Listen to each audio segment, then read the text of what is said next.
السلام عليكم ورحمة الله وبركاته.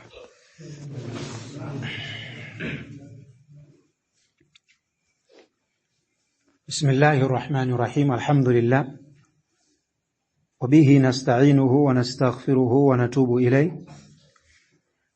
وأشهد أن لا إله إلا الله وحده لا شريك له، وأشهد أن محمدا عبده ورسوله صلى الله عليه وعلى آله وأصحابه والتابعين ومن تبعهم بإحسان إلى يوم الدين، وبعد. Kulubira kuti lachinayi tidafotokozapo kuti chizindikiro namba 8 cha munthu amene ali wa bid'a ndichoti amayikongoletsa ntchito yake ya bid'a ija pofuna kuyitana anthu ambiri kuti amutsatire, ndipo ngati anthu sasamala naye munthu uja zimapezeka kuti agweranso mu msampha wake ndi kumamutsatira ye uja. Izi tidaziona kuchokera mu zitsanzo zimene tidapereka kuti kudali anthu mbuyo mwathu amene kumayambiriro anali amodzi mwa anthu otsatira sunna, koma pachifukwa chonena kuti adakhala limodzi ndi anthu a bid'a, iwo aja kumapeto kwake adasiya zimene amazidziwa zokhudza sunna ndipo adatenga zimene zidali zolakwika. Chifukwa chonena kuti anthu a bid'a ali ndi njira ndithu zosiyanasiyana zimene amayipangitsa bid'a ija kukhala ngati kuti ndi chinthu chabwino. Ndiye kuti timuzindikire munthu wa bid'a, timuzindikira kudzera mukuyikongoletsa bid'a kumene amayikongoletsa. Chifukwa munthu amene sakuidziwa zoti ntchito imene akuchita ndi ya bid'a, kawirikawiri amangoyichita mwina mwakusazindikira, ndipo ukamuwuza kunena kuti ndi bid'a amayisiya. Pamene munthu woti iyeyi wakhazikika pa bid'a, olomuuze cha mtundu wanji samasiya, ndipo amankera namayikongoletsa bid'a yake ija chifukwa amayitenga ngati kuti ndi gawo la ibada. Muone mmene amapangira mapulogalamu anthu zikakhala zinthu za bid'a, mmene amakhalira mapulogalamu kaya a sadaka, mmene amayikongoletsera pulogalamu imene ijayo. Muona kuti kukhala munthu oti sakudziwa ayitenga ngati ntchito imeneja ndiyotani ndiyolondola. Mmene akukongoletsera manikah amasiku ano anthu, ndipo ambiri mwa asilamu akumakhumbiranso kuti apangenso nikah ngatiti imene ija ya madansi. Ndiye muona kuti anthu a bid'a amayikongoletsa ntchito ija chifukwa kwa iwo amayitenga kuti ndi ibada ndithu, ndi njira yolondola. Ndiye lero timafuna tuonenso chizindikiro cha namba 9, ndipo insha Allah titsala ndi chizindikiro chimodzi. Chizindikiro chimenechi mwina sichingathe kuonekera pa mtunda chifukwa choti ambiri mwina sanakumane nazo, koma ena amene anakumana nazo akhoza kutani kunditsimikizira. Chizindikiro chimenechi nchonena kuti anthu a bid'a amakonda kupereka mayina kwa anthu amene ali pa sunna. Kuti mumudziwe zoti uyu ni munthu wa bid'a, amakonda kupereka mayina wani kwa munthu amene akumukonza bid'a ija, kapena kwa anthu amene akutsutsa bid'a ija. Iwo aja amakonda kuwapatsa mayina anthu amene aja. Izi adayankhula Imam Abu Hatim Ar-Razi rahimahullahu rahmatan wasi'a kunena kuti alamatu zanadiqa, chizindikiro cha anthu amene ali ochita zoyipa, tasmiyatuhum, ndi kuwachula kwawo mayina ahla al-athar, anthu amene anyamula ma ahadithi kuti ndi ndani hashwiya, amapatsa dzina limene kuti ainu mahashwiya.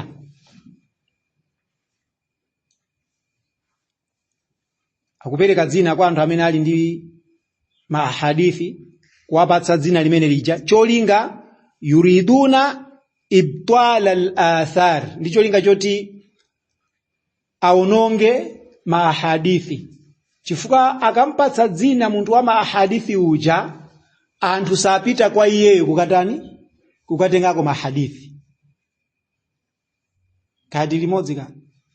Chifukwa akampatsa dzina munthu wa mahadithi ujayo lonyasa ngati limeneli, ndiye kuti anthu asiya kupita kwa iye uja, chifukwa anthu osabida kumutcha iye uja dzina lotani, losakhala bwino.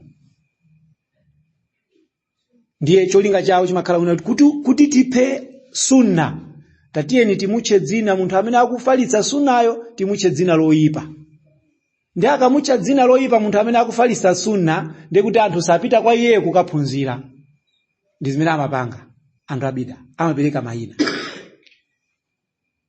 Wa alamatul jahmiya, ndipo tiwadziwe anthu amene akutchedwa kuti majahmiya, tasmiyatuhum ahla sunna mushabbihatun, amawacha anthu a sunna kuti ndi mushabbihatun. Wa alamatu alqadariya, ndipo chizindikiro cha anthu amene akutchedwa kuti makadariya, anthu okanira qadari, tasmiyatuhum ahla sunna mujbiratun, amawacha kuti mamujbira. Wa alamatu almurji'a, tasmiyatuhum ahla sunna mukhalifatun wa nuqsaniya. Mamurji'a amawacha anthu ahli sunna kunena kuti ndi anthu amene akusemphana ndi sunna, komanso ndi anthu amene akupungula chisilamu. Chifukwa chani? Chifukwa chanena kuti akutsutsa za bid'a zija. Ndiye mukanena kuti pa maliro tisawerenge zitabu, maliro amene usangakomeya, mukupungula. Mukanena kuti pa maliro pamene papa tisayatsepo ubani, mukupungula chisilamu. Mukanena kuti pa maliro tisadye, zimene zonza chilendo ka basi mukupungula. Ndino anthu opungula chisilamu kuchipeputsa. Zonsezo akufuna kuti akapita kumaliro kuja zizidziwika kuti ali ndi mbale zawo. Ashehe twawa mpunga u special ayo basi. Ndi akuziwa zoti inu mukaletsa zimene akapita kumaliro sazikadiyako mipungayi. Ndi amafuna kuti azipereka mayina kwa anthu a sunna ya kuti amene aja akupungula chikhalidwe cheni cha chisilamu. Ana amene aja sana kule iya, sakudziwa zachani za dini. Cholinga andazipangabe za bid'a zija limene zimatani zimakhalira. Nde mwachidule anthu amene amakhala akudana ndi sunna amapereka mayina kwa anthu ahli sunna wal jamaa. Wa alamatu rafidha, ndipo chizindikiro cha rawafidha, mashia, tasmiyatuhum ahla sunna nasiba, amawacha anthu ahli sunna kuti ndi nasiba. Mayina onsewa akuchokera m'magulu osiyana koma anthu ake ndi ahli sunna wal jamaa kulandira mayina onsewa. Lero lino ndiko abwera mayina anyuwani. Akumawacha anthu ahli sunna kuti ndi mawahabi. Mwina dzina limene munalimvapo. Ayo wahabi we. Akutchudwa kuti wahabi chifukwa akuletsa chani? Ashiriki. Mukamuona Muhammad ibn Abdul Wahhabi anali shaykhu amene ankawaitanira anthu ku at-tauhid. Ndero lino anthu amene amachita shirki anawada shehe amene aja ndikuanena kuti ndi shehe amene mu nthawi yawo ankadzinena kuti iwo ndenda asilamu pa dziko lonse lapansi palibenso asilamu ndiwo okha basi. Zimene zili zotani zosalondola. Chifukwa Shaykhu Ibn Abdul Wahhabi analemba buku ndikhulupirira kuti munomu tinaliphunzirapo, Nawaqidul Islam. Tinayankhulapo zinthu 10 zimene zijazo, ndipo maumboni ake tidapereka ochokera mu Qur'ani, zinthu 10 zimene zikuchokera mu zinthu zononga chani chisilamu. Koma Shaykhu Muhammad ibn Abdul Wahhabi ankapereka maumboni. Allah wayankhula izi, mtumiki wayankhula izi. Sada yankhule za mmutu mwawo.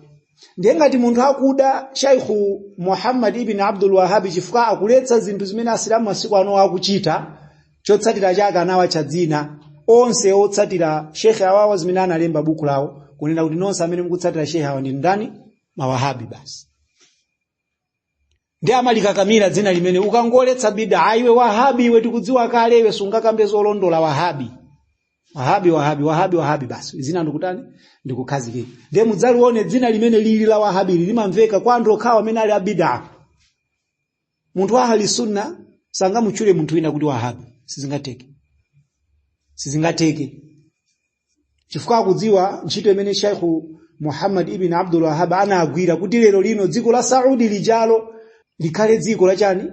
La tauhidi. Madera ambiri aluya amene adazungulira Makka, amene adazungulira Madina, asilamu apanga shiriki. Tikabwera ku Najidi kumene Sheikh awawa anabadira ndi kumene anachokera, kumene kwa anthu amapembedza mitengo. Kufika ponena kuti manda a Zaid chimwene wake wa Umar ibn al-Khattab, pamanda ake anthu amabwera ndi kumakapembedzapo. Anamangapo chani? Anamangapo chishiraini. Yani kuti kumangapo chinyumba ndi amalowa menemo ndi kumakapembedza ndi kumakafuna madalitso kuchokera kwa ndani? Kwa sahaba. Abwera Sheikh Muhammad ibn Abdul Wahhab akuletsa zimene zija pamodzi ndi Muhammad ibn Saudi ndi kuphanya zonse zija, dziko linalilalira. Anthu amene analilalira ndi ndani? Ambiri mwayo ni marawafidha amene ntchito yawo ndi imene yopembedza manda. Masufiya chimodzimodzi adaliranso fuka ntchito yawo nditi imene yomapita kumanda kumakasakasaka cha madalitso kuchokera kwa mizimu. Ndi adalilalira anthu akugumuliranji manda awa swahaba inu zona akapange zimenezo. Koma ntchito ya imene machitika penepo inali yonyasa kupembedza swahaba. Ku Makka muzikiti wa Allah subhanahu wa ta'ala, Masjidul Haram, menemo munali maimamu folo. Munali imamu amene amaswalitsa anthu potengera madhhabu a Hanafi, munali imamu amene amaswalitsa anthu potengera madhhabu Malik, munali imamu amene amaswalitsa anthu potengera madhhabu ash-Shafi'i, munali so imamu amene amaswalitsa anthu potengera madhhabu a Ahmad ibn Hanbal. Munali maqami Hanafi, maqami Maliki, maqami Hanbali, maqami Shafi'i. Kwa nthawi ya swala aliyesa amadziwa pokaima kuti imamu uyo akuswalitsa jani? Akuswalitsa zotengera imamu Shafi. Yes. Nthawi ya swala ikakwana anthu samaswali kumbuyo kwa imamu mmodzi. Amaswali mwa imamu osiyana-siyana malingana ndi madhhabu awo. Ndipo sizimatheka mu nthawi imeneyi kuti munthu amene akutsatira madhhabu a imamu ash-Shafi'i akakwatire mkazi amene akutsatira madhhabu a Abu Hanifa kapena Hanbali. Makolo samalola zimenezo. Ukwati sumatheka. Pokapoka ngati okutsatira so madhhabu amene mkazi yeni makolo ake akutani? Akutheka. Muhammad ibn Abdul Wahhab mothandizidwa ndi Muhammad ibn Saudi anathetsa zimenezo. Ndikunena kuti kuyambira lero lino muzikiti uno tidzipemphera kumbuyo kwa imamu mmodzi amene azitswalitsa swala imene mtumiki wa Allah sallallahu alayhi wasallam anatani? Anapemphera. Dziko linakuwa okuwa akambiri ndi okonda so chani? Kutsatira za madhhabu amene amakhala kaka pa madhhabu. Ifake lero lino mudzaone amwenye sanga kambe zabwino kupatulapo ochepa mwayo zokhuza nda Muhammad ibn Abdul Wahhab. Mmodzi mwa mashehe ku India adapatsidwa buku la Muhammad ibn Abdul Wahhab lopanda chikutiro kuti amene adalilemba bukulo asaonekepo, sinanga pamalimbida kuti al-muallif wakuti amene adalemba buku ndo wakuti ndanachotsa zonsezo inango yambika pa ijeni basi pamene pamayambira ngani ya buku sana fikeso ku mukaddima kuja ku introduction kumapeto kwake uja amatha kulemba munthu eti kuti ine wakuti anachotsaso zimene zija. Analiwerenga shehe amene kuyambira pamene mpaka na kumapeto ndikunena kuti buku ili ndi buku labwino kwa basi. Ndi buku la chani? Labwino. Analemba buku limene li ndani? Ananena ndi buku limene analemba ndi Sheikh Muhammad ibn Abdul Wahhab. Anayamba kuti munthu amene ndosokonekera. Mukuona? Senza kuti alikale ndi udani ni munthu ameneyo basi. Chifukwa chana anawaletsa zonse zonyasa za shiriki. dziko la Saudi likamadedwa ndi anthu awawa sichina iyayi, nkhani yake nditi at-tauhid. Ndi dziko lokhalo limene linagwiritsa nkhani ya chani ya tauhid. Simukapeza umene kwa anthu opembedza manda. Koma amwenye amati akapita ku Madina, ku Baqi, manda amene ali pafupi ndi mzikiti wa mtumiki, kumeneko kumakhala asilikali. Mukudziwa chifukwa chake? Msilikali kungochoka ndi kuthamangira ku chimbudzi, nkukhala kuti pamene popo palibe poyang'anira. Anthu amene amatapa dothi ndi kumayika nzikwamo. Dothi la pamanda. Kumatapa dothi la pamanda nomayika muchani? Kuteko mukapita kusimukapeza manda atalembedwa kuti manda awanda ndawa kuti kumayika mayina amaswahaba. Sana pangepo zifama dziwa kuti akangopanga zimenezozo anganyawa wabwera atani atapa dothi azikapangira matarasimu akabwirira kuti ku India ndi maiko akwawo, ku Indonesia, Pakistan, kuti Malaysia basi. So muona kuti anthu awawa ndende amene akubwera ni mayina kumapereka kwa anthu amene ali pa ahli sunna wal jamaa munthawi ino kumanena kuti chani inu mawahabi, inu mawahabi kumachula nde pali dzina lina akuti chani akuti inu mamadkhali, mayina osiyana amene lero lina akupereka koma limene limachuka kwambiri ndende la wahabi.